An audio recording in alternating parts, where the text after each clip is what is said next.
I live in a place called Dark Hollow, about 20 minutes outside of Pittsburgh. It's a really nice neighborhood, really leafy and green with some really nice old houses, and I won't deny that I've been immensely privileged to have grown up there. But at the same time, there was a huge downside to living there too, and that came in the form of the Ward family.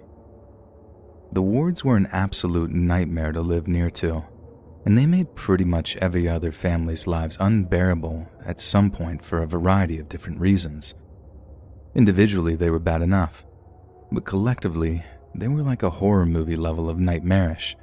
Like, I wouldn't be surprised if there was some budding horror filmmaker who writes or directs the next Hereditary and it all comes out that it was inspired by the Wards.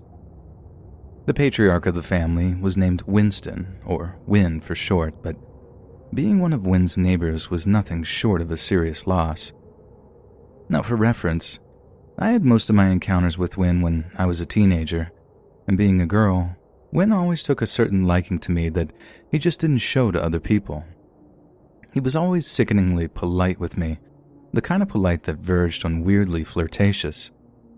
To other people, it probably just seemed like he was overly nice, maybe a little socially awkward.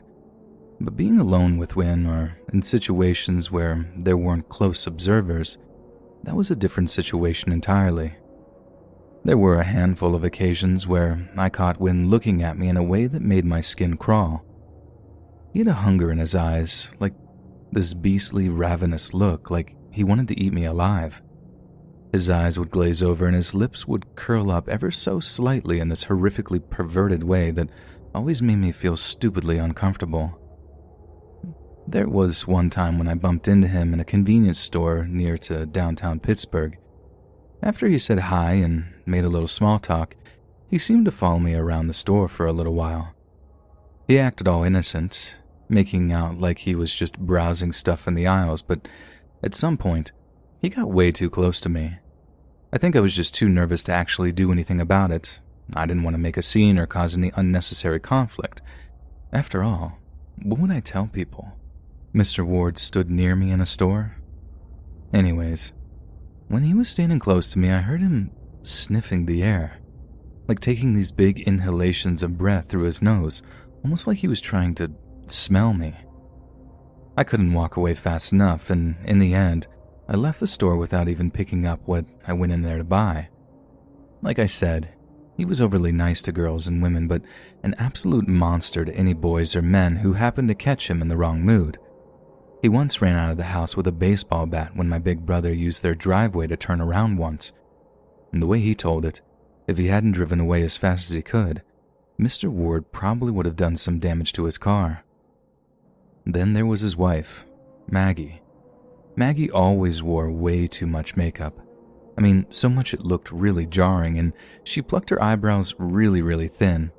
I'm pretty sure she was a good few years younger than Win, but the way she made herself up made it seem like she was 20 or 30 years older and was just trying to look younger.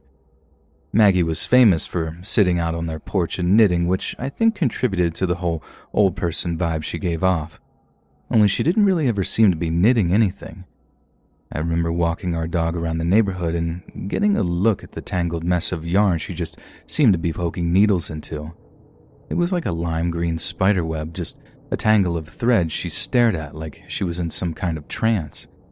She also had this talent for turning super happy sounding innocent nursery rhymes into the creepiest sounding things, singing them all slow and deliberate in a sing-song voice that sounded like a combination of a creaking door and nails on a chalkboard. I remember one time when we got some of their mail delivered to our house by mistake, and my mom made me go over to drop it off. Mrs. Ward was sitting on their porch, poking these dirty-looking knitting needles into a tangle of yarn and singing, "Ring around the rosy, a pocket full of posies, ashes, ashes, we all fall down." When she looked up to see me standing there with the mail in my hand, she acted all scared, which was nuts because I think I was way more freaked out to be over there. But she thanked me for bringing the mail over anyway. Yet before I turned to leave, she asked me if I knew what nursery rhyme she was singing. I nodded, and she asked if I knew what the origins were. I said no. And she went on to explain to me that the song had its roots in some old plague that had swept across England. I think she meant the Black Death, but I can't be certain. She said the ring around the rosy part was a reference to a rash that was a symptom of the disease, and a posy was a collection of herbs that was carried to mask the scent of rot that the dying people were said to have given off. Then she tells me that the all fall down part was a reference to people dying from the plague. I don't know how true any of that is, but Jesus, it freaked me out to have her tell me that in her weird scratchy voice with her face all painted up like some circus clown. Their younger son, Jacob Ward, was a total freak. He was obsessed with Native American culture, which I'm not saying is a bad thing at all, but Jacob was totally toxic about it.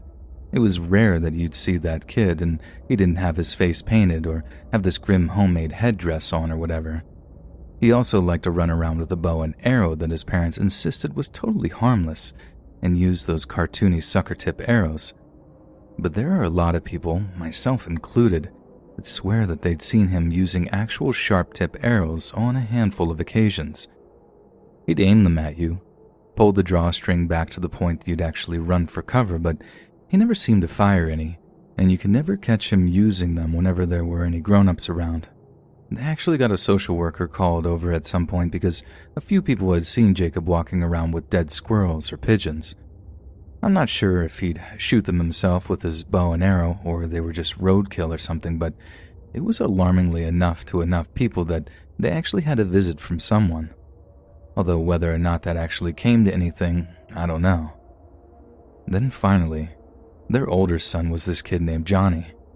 Johnny was the kind of kid that growled at people in high school when they got too close to him, and before he got expelled for fighting, did something seriously messed up.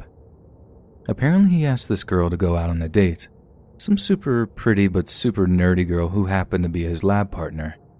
She says no, and Johnny doesn't take it very well at all. He made things difficult for her during chemistry by not talking or looking at her, and eventually she had to basically beg the teacher to switch partners so she could even get a passing grade. Not long after, she was driving back from school in her seemingly empty car when she looks in the rearview mirror to see Johnny just sitting in her back seat, grinning at her. He'd apparently broken into her car and hidden in the footwell in her back seat under some blankets or something, or at least that's what we all figured he'd done. She was so scared she crashed her car and had to spend a week in the hospital. All Johnny got was a visit from the cops and a warning to stay away from her, and somehow it was all just blamed on teenage hijinks. I think maybe because the girl's family were too scared of the Wards to press charges or whatever. I'm sure there's more to that story, but that's all I know of that. When the for sale sign finally showed up from the Ward's house, I think Dark Hollow was about ready to throw a big party to celebrate them leaving, and after they did, they became something of an urban legend, basically a campfire tale that only a handful of people really knew was actually true and not something we made up to scare people. Like, I still think it's a miracle that there wasn't any bigger drama to happen involving the Wards, something like a murder or whatever, little Jacob shooting someone with an actual arrow. I know Johnny basically almost killed his lab partner in that car crash, but somehow they never actually went through with seriously hurting anyone. But who knows, maybe a couple of more years and there would have been a fatality. And who knows what they've been up to, wherever they moved to. Maybe it's only a matter of time before they seriously hurt someone.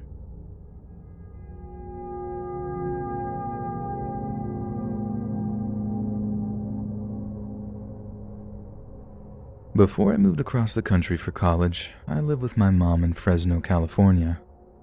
I love her, and she always did her best for me and my sister with what little she had.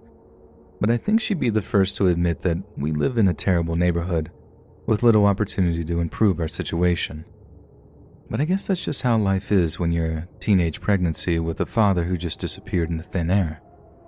But growing up, I always thought my mom was kinda terrible. She rarely let us play outside, wouldn't ever let us go to the store on our own. She acted like an all-around control freak whose goal was to make our lives as boring and uneventful as possible. Later in life, we had a major heart-to-heart where she leveled with me about why she was so strict with us when we were growing up. After that, I understood why she was the way she was. The family next door were heavily involved in meth and gang activity, but they weren't just partying and dealing out of the family home.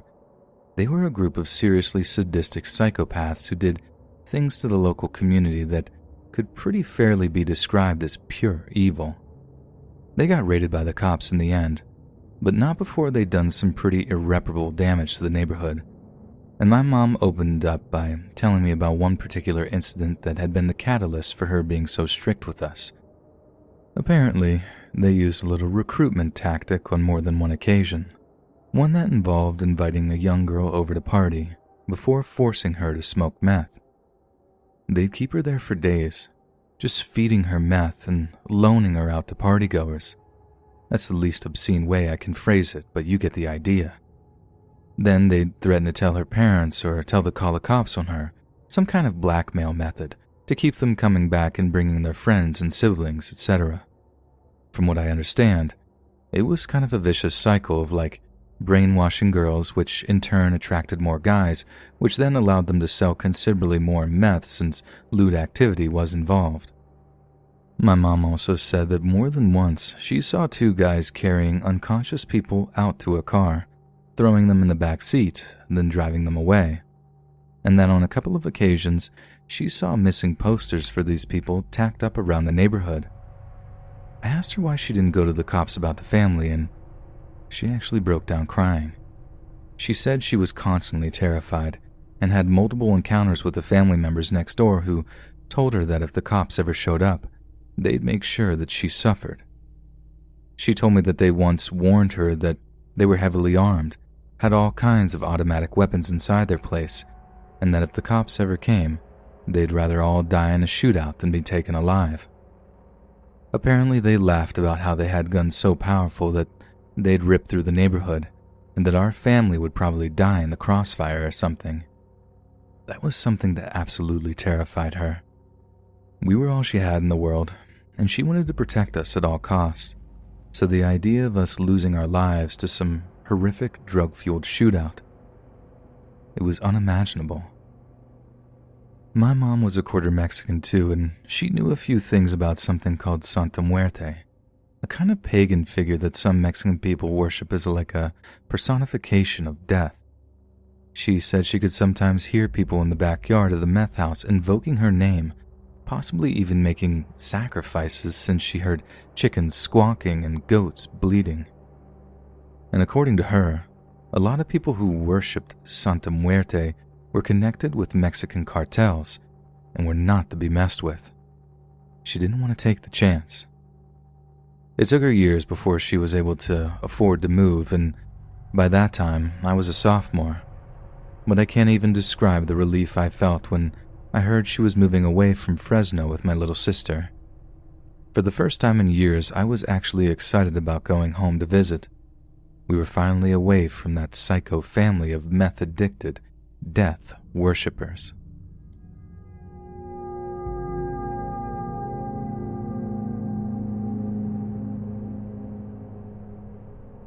For the longest time, me and my family lived next door to these absolute insane people that made our lives a complete living hell for like an entire year. They were pretty well behaved for the first few months after they moved in, but after a while, they started absolutely blasting music in the middle of the night. I'm not just talking about that gentle kind of bass thump that passively is annoying. I'm talking the kind of loud where you couldn't get a wink of sleep. The police had to be called out a few times to get them to turn it down, and even then, they confessed that they couldn't really do anything other than issue fines. They got progressively worse though, and it turned out half the reason the music was so loud was to mask the sounds of the mom and dad having these legit fistfights in the middle of the night. It wasn't even a case of it being a one-sided domestic abuse either. The dad sometimes had worse black eyes than the mom, and scratches all down his face where she'd obviously clawed him to death. They used to knock the 7 shades out of each other, but we didn't think they were too dangerous to anyone outside their own family. Once or twice my dad had gotten into confrontations with them about the smell coming from their backyard, or the fact that they used to blast music. The dad of this insane family had threatened to kill my dad once or twice, but none of us thought that he would actually go through with it, and thank God they didn't. Then for some reason, it went really quiet over there for a few weeks, and it got to the point we thought that they'd actually moved. Only they hadn't moved at all. They were just keeping their heads down because they'd straight up killed their own daughter. Apparently, she tried to run away from home and ended up in a shelter somewhere. They tracked her down, dragged her into their car one night, taken her somewhere secluded, and then beat her to death. I'm not sure they even meant to kill her. They just beat her up so bad that she ended up dying not long after that. That's why they'd been so quiet. They didn't want to bring down any attention on themselves when they were dealing with disposing of her body. We had police basically camped out on our street for like a week after they'd been arrested. All kinds of forensic vans with people in those full-body white fabric suits going in and out all hours of the day. They were obviously looking for traces of the girl, but whether or not they found anything, I'm not really sure. I do know it was in the paper though, and like I said, I thank God the guy never did anything to my dad, because he did actually go on to murder someone. His own daughter, at that.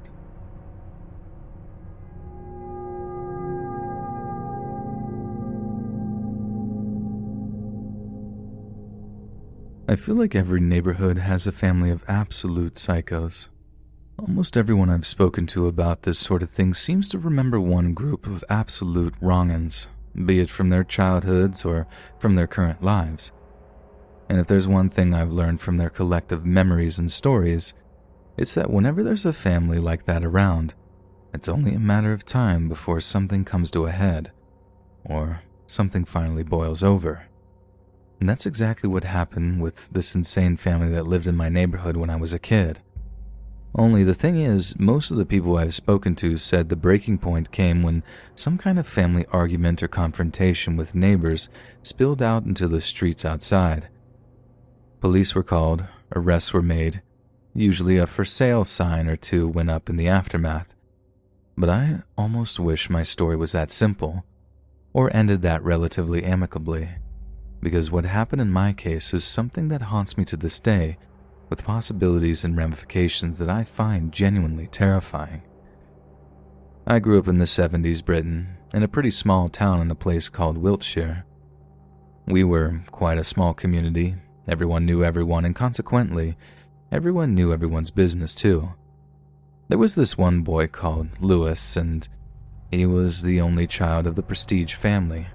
A very peculiar family name, if ever there was one, but that's not the reason I'll never forget it. The Prestige family were peculiar by name and peculiar by nature too. But then peculiar seems like entirely the wrong word to use. Peculiar makes you think of something quaint and adorably abnormal, but there was nothing adorable about the Prestige family. They were just weird, scarily weird too, and mean. I think one of the earliest memories of Lewis is during an assembly in primary school. It's about 8 in the morning and all the kids in school are sat in the main hall, and it's deathly quiet apart from our headmaster making announcements and the soft sobs of young Lewis. He didn't stop crying for the whole of the assembly, and it didn't just remain this quiet weeping either. His tears built in pitch and intensity until he was wailing so loud that a teacher had to remove him altogether. I remember feeling really sorry for him, but as time went on, it was just something you sort of got used to. They were the weird family in town, and since they didn't get into any serious confrontations outside of their own family unit, people just sort of let them be. The next serious incident I remember was years later in secondary school, when the schoolyard suddenly became abuzz with people gossiping over something. People were crowding around the school gates, looking at something, some of them laughing, some of them just gawping at the sight of a lad dressed entirely in a school uniform except for one crucial piece of it, his trousers. And it turned out to be Lewis. From what I heard, He had been basically pushed out of the car by who we assumed to be his dad, and rumors went flying around that Lewis hadn't quite been ready to leave the house when his dad was ready to take him to school that morning. Instead of waiting for him to put his school trousers on, Lewis's dad had just dragged him to the car and taken him to the school with no pants on, basically to teach him a lesson to be ready on time.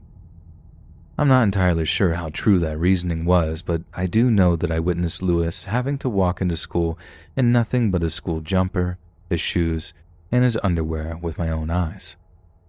I'm also not entirely sure how Lewis was still allowed to live with his evidently abusive parents either. Again, rumors went around that they'd had a visit from social workers, but this I believe because, for a while, there seemed to be little in the way of serious incidents coming from the Prestige household. Obviously, the visit from Child Welfare Services has been enough to shake them up into changing their ways, or so it seemed. Now, this all came to a head when I was 15, maybe just over a year before we left secondary school and bid farewell to compulsory education for good.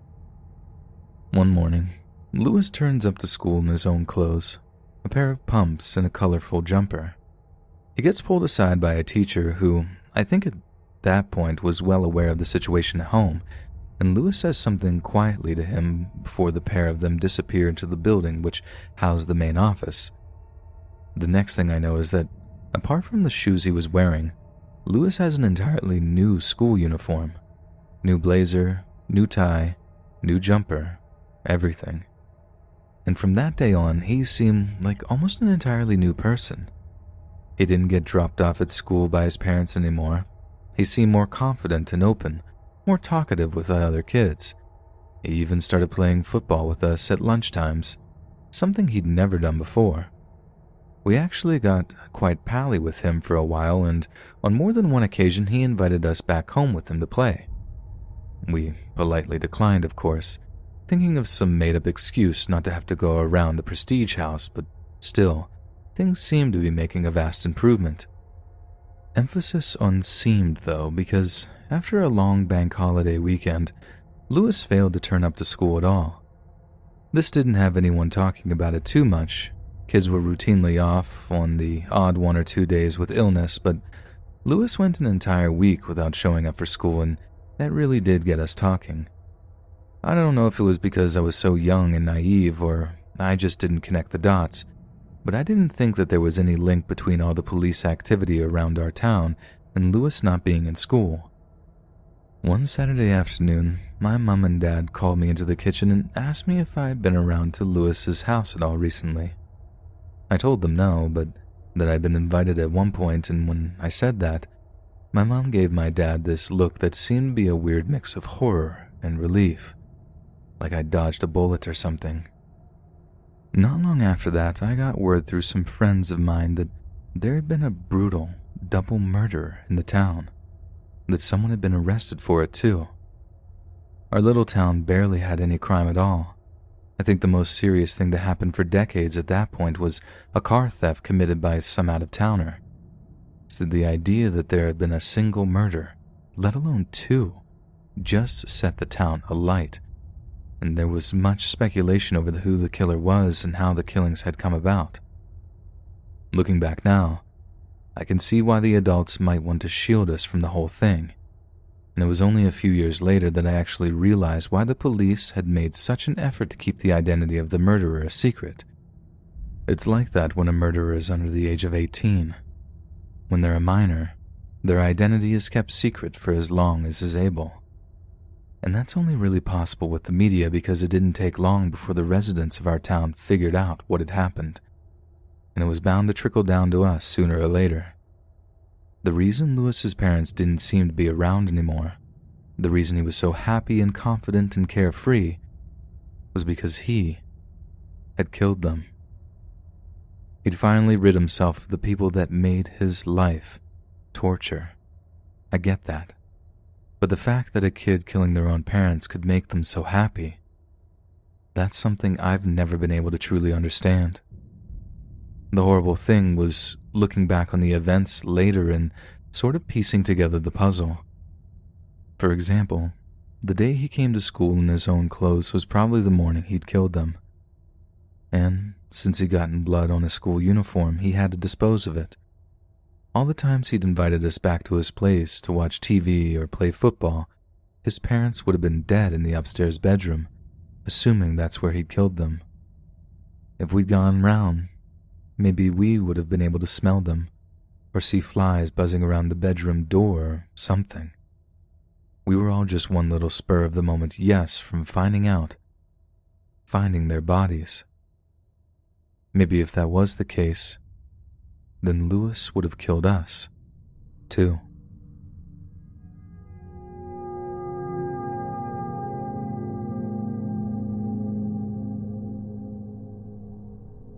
Alexander Bean was born in the Scottish county of East Lothian sometime during the 16th century. His father was employed as a laborer, with duties mostly consisting of ditch digging and hedge trimming. Alexander tried to follow his father's footsteps and take up the family trade, but realized rather quickly that the hard work and measly pay did not suit him. He is also said to have attempted to train as a tanner and become proficient in the process of treating the skins and hides of animals to produce leather. The mundanity and paltry wages caused him to become fed up with the profession, but it seems he learned skills that he carried with him into later life, skills that would not just provide a means of living but a great deal of infamy too. Alexander was not like other people. He was rough, ill-tempered, and violent, and felt he simply did not belong around regular folk. So when he met a girl of similar inclinations named Agnes Douglas, nicknamed Black Agnes due to her shock of black hair, as well as her distinctly dark personality, he knew he'd found his soulmate.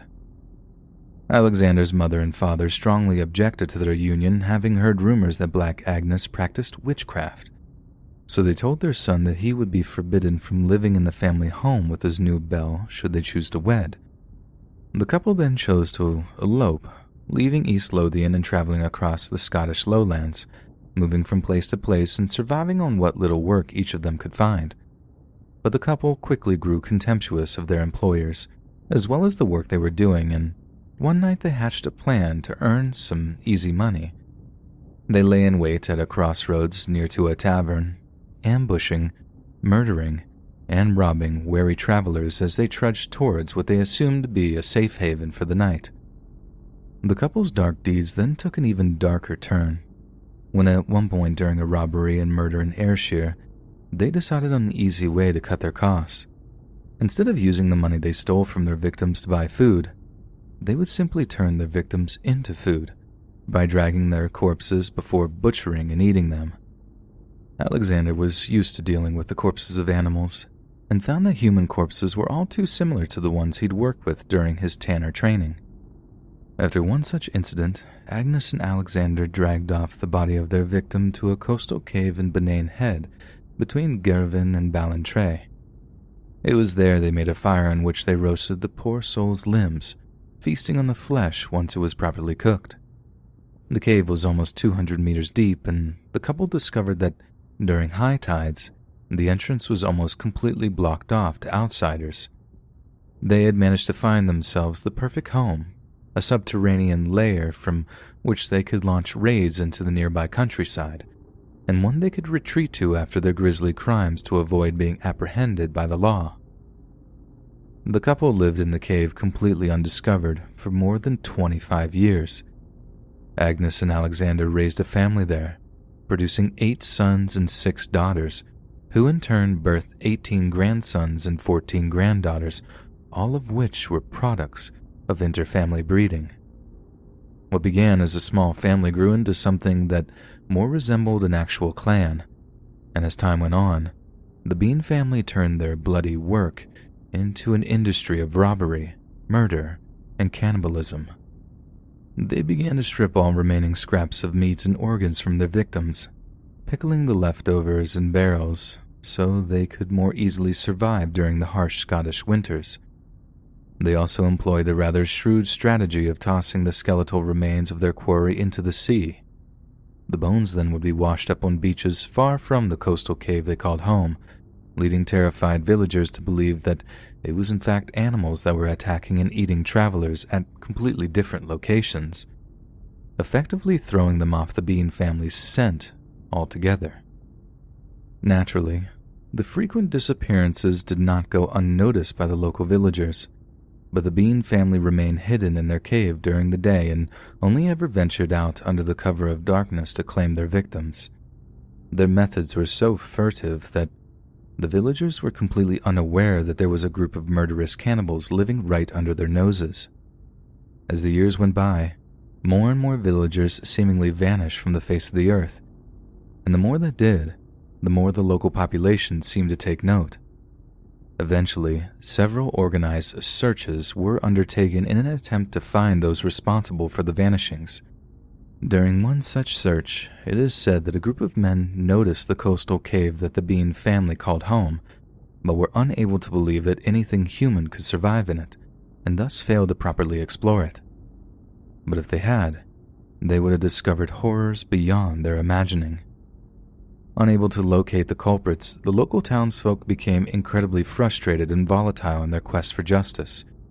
They actually ended up lynching several innocent people, brutally executing them in spite of their pleas for mercy and totally ignoring their insistence that they were guiltless. They often suspected local innkeepers since they almost always happened to be the last people to see the victims alive. Several were dragged from their homes in the middle of the night and hung from the branches of large trees nearby, yet still the disappearances continued. Then one night, as a married couple were returning from a local county fair on horseback, the Bean family spied their approach.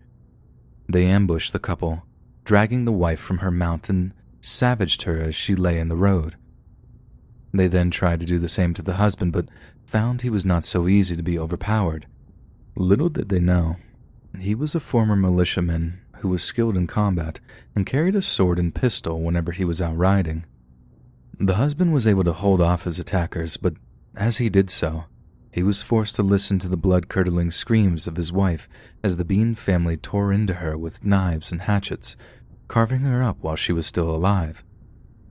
Eventually, after the husband had dispatched a fair few of Bean family himself, a group of travelers who were also returning from the very same county fair appeared on the same trail and were horrified to have stumbled on the grisly scene that lay before them. They ran to assist the former militiamen, chasing the Bean family away with their superior numbers before escorting the newly made widower to the local magistrate to tell them of what he had experienced.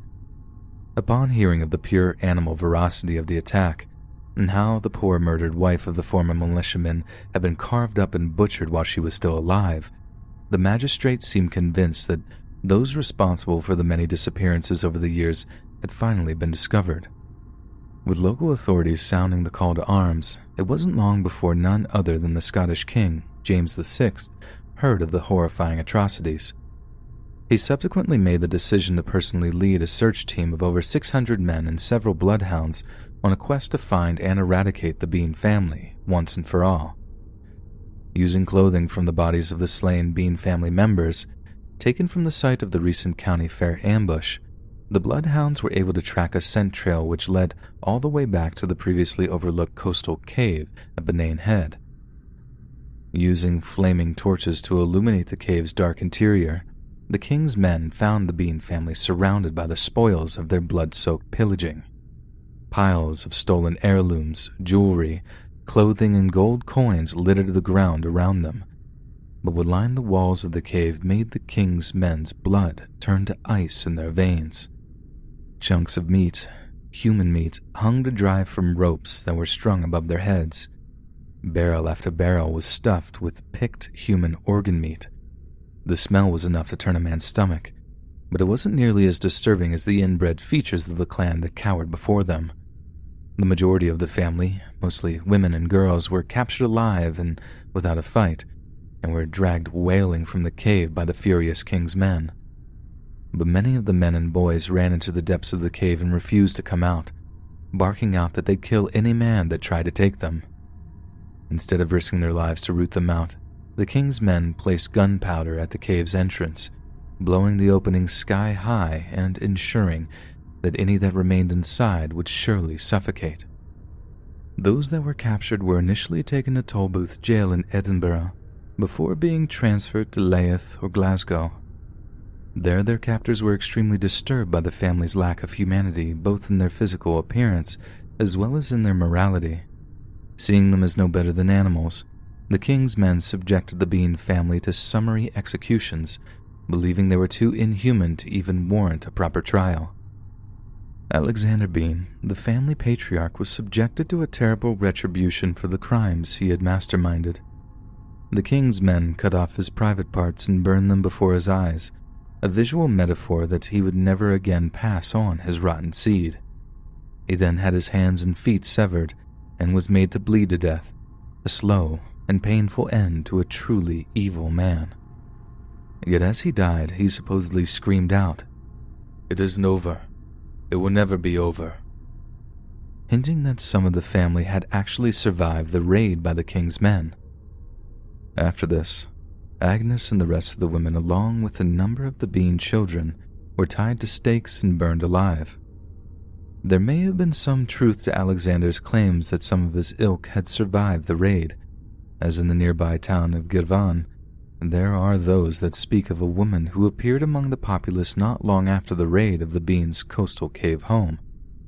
Apparently, after being interrogated by the locals regarding her origins, she admitted to being an escaped member of the Bean family, who were by that point infamous for their murder and debauchery. She was reportedly taken to a nearby tree and hung from a bough while a baying mob roared in approval. Over the years that followed, truth passed into rumor, which in turn passed into legend. And these days, there are many who dispute that Alexander Bean and his cannibalistic family even existed. The fact that Alexander earned the nickname Sonny Bean during the time that followed, a derogatory name given to Scots by their English neighbors, there is quite a flimsy argument that the whole story was concocted by Englishmen simply to give Scotland a bad name. But a remarkably similar account can be found in a book by Nathaniel Crouch, a compiler and popular history writer who published his work in the year 1696. In it, he tells the tale of an incident which supposedly happened in 1459, the year before King James II's death. A passage from it reads as follows. A thief who lived privately in a den with his wife and children were all burned alive, having made it their practice for many years to kill young people and eat them. Only one girl of a year old was saved and brought up to Dundee, who at 12 years of age was found guilty of the same horrid crime. When great multitudes witnessed her execution, wondering at her unnatural villainy, she turned toward them, and with a cruel countenance said, "What do you thus rail at me, as if I had done such a heinous act contrary to the nature of man? I tell you that if you did but know how pleasant the taste of man's flesh was, none of you all would forbear to eat it." And thus, with an impenitent and stubborn mind, she suffered deserved death. What's clear from this testimony is that even if some of the details have gotten confused or twisted over the course of the centuries that followed, there was indeed a family of cannibals up in Scotland, maybe even more than one. A family that didn't just eat human flesh because they were forced to do so out of poverty, but because they actually enjoyed it.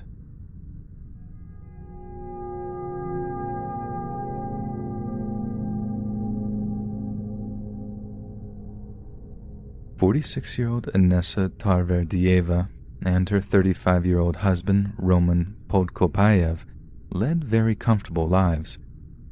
Roman earned a generous wage as a dentist in the southern Russian region of Stavropol, while Inessa held down a full-time job as a nursery school teacher.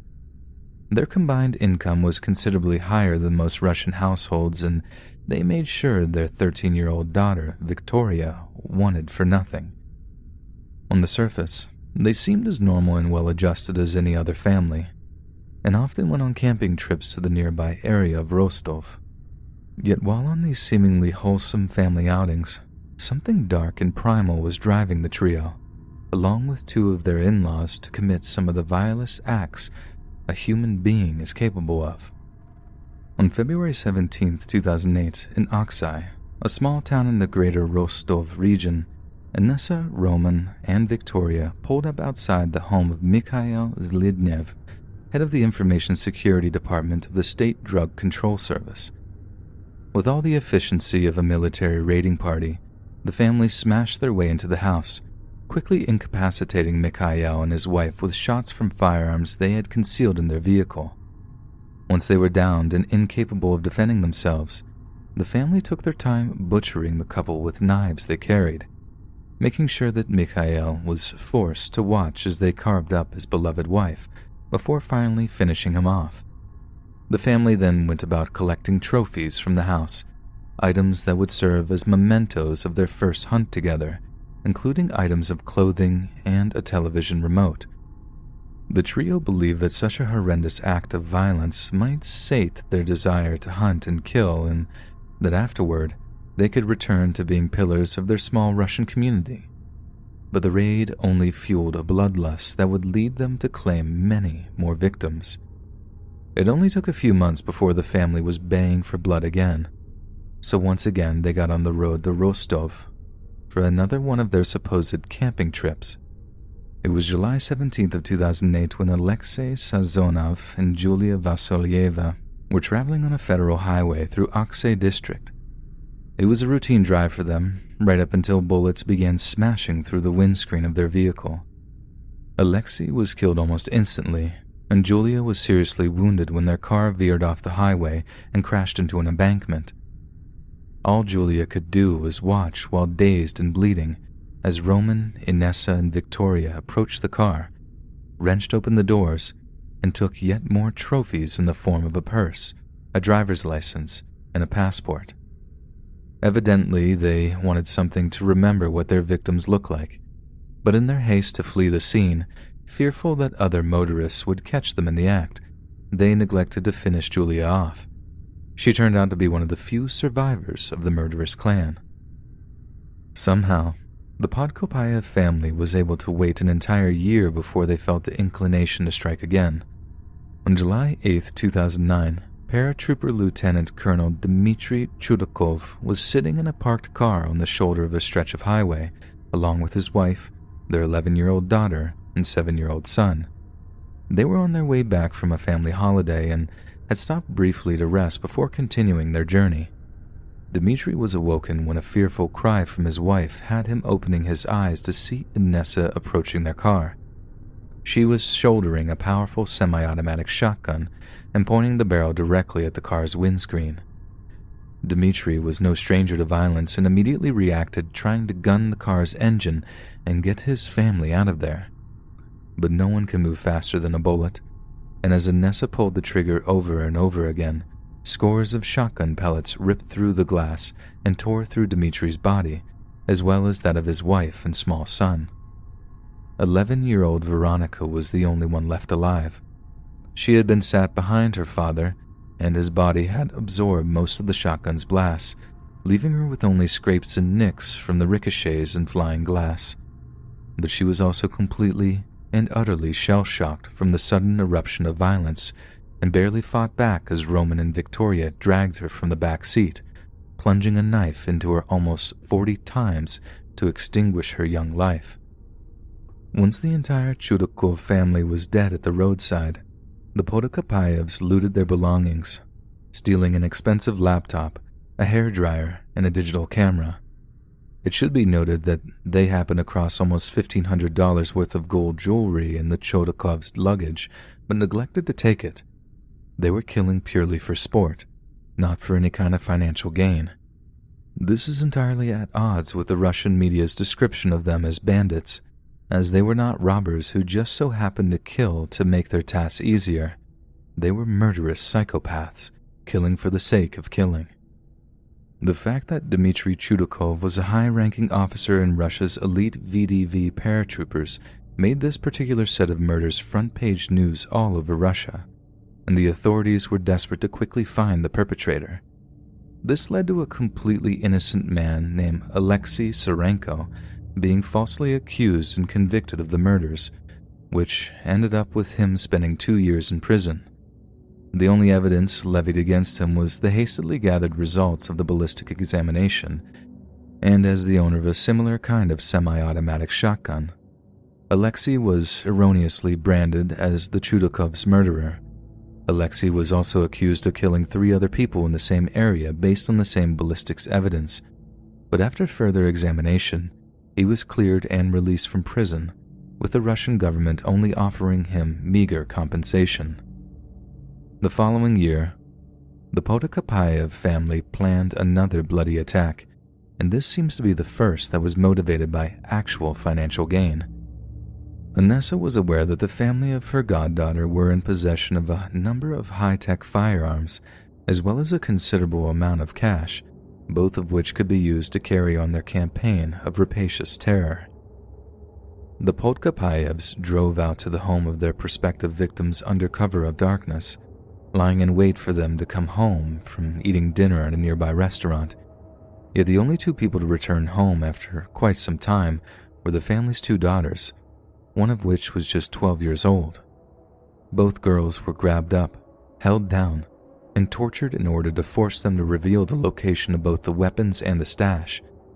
One of the girls was said to have their eyeballs gouged out before she finally broke and told them where the money could be located. After somehow finding it in herself to kill her own goddaughter, Anessa then led her family on a murderous rampage that lasted 4 long years. The killings mostly consisted of home invasions, much in the same style as the first set of killings that the family committed.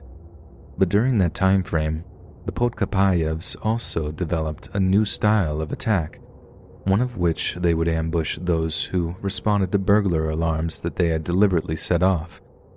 On September 19, 2012, in Novocherkassk, the family killed 2 employees of a private security company who responded to alarms going off at a local dental clinic. The Podkopayevs then stole the security guard's firearms, which included a Kalashnikov assault rifle and 2 semi-automatic pistols, all of which were used to replenish their arsenal of weaponry. Then, on April 8, 2013, the family unloaded hundreds of rounds of ammunition into the car of grocery store employees responding to alarms that they had set off at their store. Miraculously, only one of the men died, with the driver somehow surviving the vicious attack that should have easily snuffed him out. After 5 years of intermittent killing and looting, it seemed the Podkopayevs were unstoppable in their slaughter. But on September 8, 2013, unsatisfied with shooting a husband and wife couple who were out on a stroll in Askai countryside, Roman and his daughter Victoria decided they would rob the home of a former military officer. They didn't find any cash in the residence, and so they made the rather bizarre decision to steal candles and chicken drumsticks, apparently being completely unwilling to leave empty-handed. The father-daughter hit squad fled on a scooter that they had previously stolen that day, but were soon pulled over by police officer Ivan Shakovoy. Ivan was investigating the shootings that the Podkopayevs had committed earlier on and demanded to see some identification from the pair. Instead of showing any documentation, Roman pulled out a pistol and executed Officer Shakovoy at the roadside. What followed was a run-and-gun battle that ended up with Roman being shot dead and Victoria arrested, while Anessa was later taken in custody whilst guarding a huge cache of stolen weaponry, which included silencers, grenades, and dozens of ammunition cases. Police also found dozens of items belonging to slain victims among the weapons cache, proving that the Podkopayevs were responsible for their murders. During the interrogation that followed, Anessa told an investigating homicide detective that she hated police and lamented that her family was not able to kill more of them during their murder spree. A shocking revelation also brought to light the fact that the Podkopayevs were being assisted by Anessa's sister and brother-in-law, who happened to be a former policeman. Since he was connected with law enforcement, the brother-in-law was able to pass on inside information regarding police operations and movements, which enabled them to escape justice for such a long time. But what would drive a former nursery school teacher, one that was apparently capable of such nurturing instincts, to describe herself as a gangster by nature? What could possess her to view herself as something of a hero for having targeted military men and police officers? she was certainly worshipped as one by a handful of anonymous sadists. As not far from the site of the Chudakov murders, police officers found 3 homemade knives on which were written the phrases, "To my beloved bandit girl," and "To my beloved Amazon," a reference to the warrior woman of legend. It's clear that some are driven to violence and thievery out of a desire to simply survive. But what's absolutely horrifying about the case of the Podkapayev family is that they chose to kill because of some hideous, evil desire to dominate and destroy. Because hunting, ambushing, and killing human beings was what thrilled them more than anything else. They didn't need the money. What they needed was the blood. Hey friends, thanks for listening. Click that notification bell to be alerted of all future narrations. If you got a story, be sure to submit them to my subreddit, r/letsreadofficial, and give and receive feedback from the community, and maybe even hear your story featured on the next video. And join a live stream to catch an invite to my Discord. And if you want to support me even more, grab early access to all future narrations for just $1 a month on Patreon, and maybe even pick up some Let's Read merch on Spreadshirt.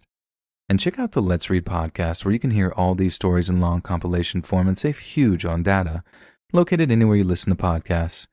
Links in the bio. Thanks so much, friends. And remember, all right, I'll put the lotion on my skin. Say it, don't spray it.